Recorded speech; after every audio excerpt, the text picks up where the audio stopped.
آج اذانیں ہوتی ہیں، نماز کے لیے ہم لوگ اذان سنتے ہیں۔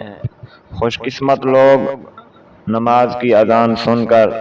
اس کا جواب دیتے ہیں، اس کو توجہ سے سنتے ہیں، اور پھر اپنی دکان بند کر کے، اپنا کاروبار بند کر کے، اپنا لین دین بند کر کے، اپنا دنیا میں چلنا پھرنا بند کر کے چل پڑتے ہیں مسجد کی طرف۔ تو ایسے لوگ جو عشق کے راستے میں چل پڑتے ہیں، نماز کے راستے میں چل پڑتے ہیں، اللہ تعالیٰ سے ملاقات کے راستے میں چل پڑتے ہیں، ایسے لوگوں کو اللہ تعالیٰ دنیا بھی دیتا ہے، آخرت بھی دیتا ہے۔ ان کی دنیا میں بھی برکت، ان کی آخرت میں بھی برکت اللہ تعالیٰ ڈال دیتے ہیں۔ تو جو لوگ سوچتے رہ جاتے ہیں ابھی دکان بند کروں یا نہ کروں، ابھی نماز کی طرف جاؤں یا نہ جاؤں، ابھی اپنا سفر ختم کر کے نماز پڑھوں یا نہ پڑھوں، ابھی اپنے دنیاوی مشاغل روک کر نماز پڑھوں یا نہ پڑھوں، تو وہ لوگ محروم ہو جاتے ہیں۔ جو جتنا جلدی اذان سن کر، نماز کی اذان سن کر جتنا جلدی دوڑ پڑتا ہے، اللہ تعالیٰ اس کو اتنا زیادہ نوازتے ہیں۔ آپ نے واقعہ سنا ہوگا، کتاب کے اندر بھی لکھا ہوا ہے کہ ایک لوہار جو ہے وہ جب فوت ہوا تو کسی نے بعد میں خواب میں دیکھا اور پوچھا کہ آپ کے ساتھ کیا ہوا، حساب کتاب کیسے ہوا؟ اس نے کہا مجھے اللہ نے جنت دے دی۔ تو پوچھا تیری خوبی کیا تھی، تیرے اندر نیکی کیا تھی؟ تو اس نے لوہار نے جواب دیا کہ اور تو مجھے کوئی پتہ نہیں ہے، میری ایک عادت تھی، میرا ایک معمول تھا، جب اذان نماز سنتا تھا جب میں نماز کی اذان سنتا تھا تو اس وقت اپنا ہتھوڑا جو میں لوہے کے لیے استعمال کر رہا ہوتا، اگر میرا ہتھوڑا اوپر کو ہوتا اور میں مارنے کے لیے تیار ہوتا اور اسی وقت میرے کان میں اذان پڑ جاتی تو اوپر والا ہتھوڑا میں اوپر ہی روک کر فوراً اپنا ہتھوڑا رکھ کے نماز کی طرف چل دیتا تھا۔ تو یہی ایک خوبی، یہی ایک میری نیکی جو ہے وہ میرے ذہن میں ہے، اللہ تعالیٰ نے اسی خوبی کو دیکھ کر مجھے جنت نصیب فرما دی۔ تو یہ ہوتی ہے اذان اور یہ ہوتا ہے اس کا جواب۔ تو جس طرح ہم نماز کی اذانیں صبح شام سنتے ہیں اور اللہ تعالیٰ کے در پر چلے جاتے ہیں، اسی طرح ایک وقت تھا جب اذان حج ہوئی تھی، جب اذان محبت ہوئی تھی، جس کو محبت والے لوگوں نے سنا تھا، جس کو ان لوگوں نے سنا تھا جن کو اللہ تبارک و تعالیٰ نے حج نصیب کرنا تھا۔ قرآن پاک میں ہے وَأَذِّن فِي النَّاسِ بِالْحَجِّ يَأْتُوكَ رِجَالًا وَعَلَىٰ كُلِّ ضَامِرٍ يَأْتِينَ کہ اللہ تبارک و تعالیٰ نے حضرت ابراہیم علیہ السلام کو اس وقت جب انہوں نے بیت اللہ شریف کی تعمیر کر لی تھی اور تعمیر سے فارغ ہوئے تھے تو اللہ تبارک و تعالیٰ کی طرف سے یہ حکم ہوا کہ اے میرے ابراہیم، اب گھر تو تعمیر ہو گیا میرا، اب تم ایسا کرو، لوگوں میں اعلان کرو، لوگوں میں یہ اعلان کرو کہ لوگ اس گھر کی طرف آئیں۔ تو ابراہیم علیہ السلام نے عرض کیا بارگاہ خداوندی میں کہ اے اللہ میری آواز کس طرح پہنچے گی، شمال میں، جنوب میں، مشرق میں، مغرب میں، دیہات میں، شہر میں، کس طرح میری آواز پہنچے گی؟ اور پھر جس جگہ بیت اللہ تعمیر ہوا وہ جگہ بھی صرف جنگل ہی جنگل، ایک بیابان وادی ہے جس میں صرف چند لوگ رہتے ہیں، تو اے اللہ میری آواز کس طرح پہنچے گی؟ میرے اللہ نے کہا ابراہیم اذان تو دے دے، تیری آواز کو پہنچانا ہمارے ذمہ ہے۔ ابراہیم علیہ السلام نے جب وہ اذان دے دی اور لوگوں کو اعلان حج کیا تو اللہ تبارک و تعالیٰ نے اپنی قدرت کاملہ سے وہ آواز جو ہے ہر جگہ پہنچائی، ہر شہر میں پہنچائی، ہر دیہات میں پہنچائی، ہر کان میں پہنچائی۔ عالم ارواح میں جو لوگ تھے جن کی ابھی روحیں تھیں ان کو بھی اذان، یہ آواز اللہ تبارک و تعالیٰ نے پہنچائی۔ تو جن لوگوں نے جو عشق اور محبت والی روحیں ہیں، جو تابعدار روحیں ہیں، جو اللہ تعالیٰ کے حکم پر اپنی جان قربان کر دینے والی روحیں ہیں، ایسی پاک روحیں، ایسی مطمئنہ روحیں، ایسی نیک روحیں جو اللہ تبارک و تعالیٰ کا حکم سن کر، چاہے اذان کی شکل میں ہو، چاہے نماز کی شکل میں ہو، چاہے زکوٰۃ کی شکل میں ہو، چاہے روزے کی شکل میں ہو، اللہ تبارک و تعالیٰ کا کوئی بھی حکم ہو، کوئی بھی فریضہ ہو، کوئی بھی واجب ہو، جس کی خبر سن کر وہ عشق میں آ کر دوڑ پڑتے ہیں، تو ان نیک روحوں نے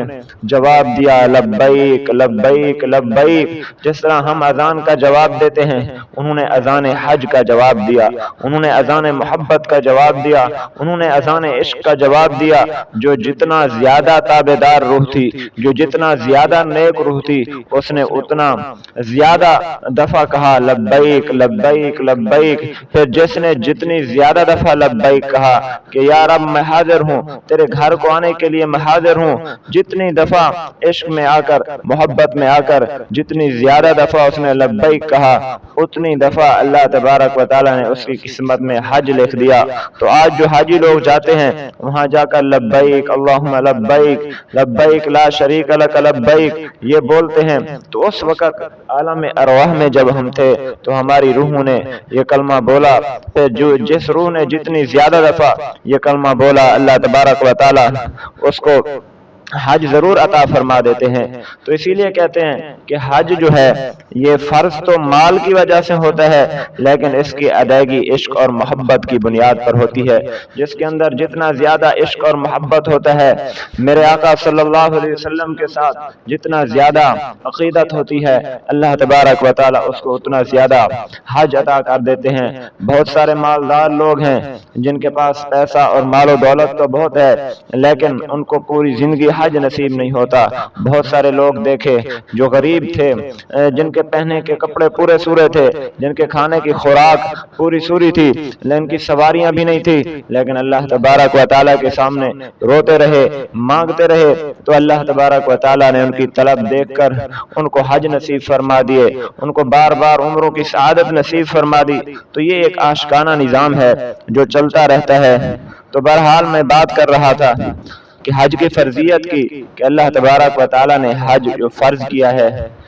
ایسے لوگ جن کے پاس اتنا مال و دولت ہے کہ حج کرنے جائیں اور پھر وہاں ٹھہریں، پھر وہاں سے واپس آئیں، یہ سارے سفر کے اخراجات نکال کر بھی ان کے گھر کا اگر نان نفقہ چلتا رہتا ہے، ان کے گھر کی روٹی اور ضروری اخراجات جو ہیں وہ چلتے رہتے ہیں، تو ایسے لوگوں کے اوپر حج کرنا فرض ہو جاتا ہے۔ تو اذان حج جو ہے، اس کا جواب جب نیک روحوں نے دیا تو اللہ نے ان کو حج کی سعادت نصیب فرما دی، لیکن اس کے ساتھ ساتھ کچھ ایسے وظائف بھی ہیں، کچھ ایسے اعمال بھی ہیں کہ جن کو کر کے اللہ تبارک و تعالی ہمیں حج کی سعادت نصیب فرما دیتے ہیں۔ بزرگ حضرات جو فرماتے ہیں کہ سورۃ الفتح جو ہے 26 پارے کے اندر، اس کو آدمی روزانہ تلاوت کرے ظہر کی نماز کے بعد تو اللہ تبارک و تعالی اس کی برکت سے بھی حج عطا فرماتے ہیں۔ اسی طرح لبیک اللہم لبیک، جب ہم اذان نماز کے لیے اذان ہوتی ہے، اذان کا جواب دیتے ہیں، تو اذان کے جواب کے بعد لبیک اللہم لبیک لا شریک لک لبیک، یہ کلمات جب ہم بار بار پڑھیں گے روزانہ تو ان کلمات کی برکت سے بھی اللہ تبارک و تعالی حج عطا فرما دیتے ہیں۔ تو جب ان کلمات کی برکت سے آدمی کو حج کی سعادت ملتی ہے اور آدمی حج کرنے چل پڑتا ہے، پھر سفر حج بھی کتنا عظیم ہوتا ہے، سفر حج بھی کتنا عشق اور محبت والا سفر ہوتا ہے۔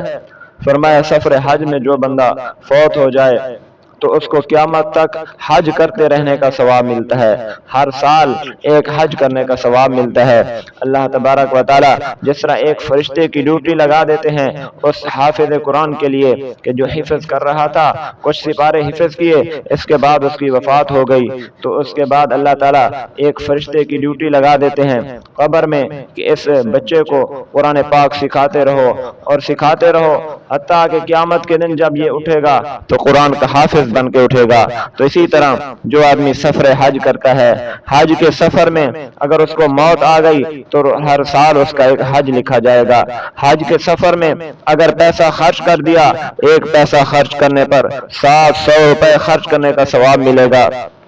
حج کے راستے میں ایک قدم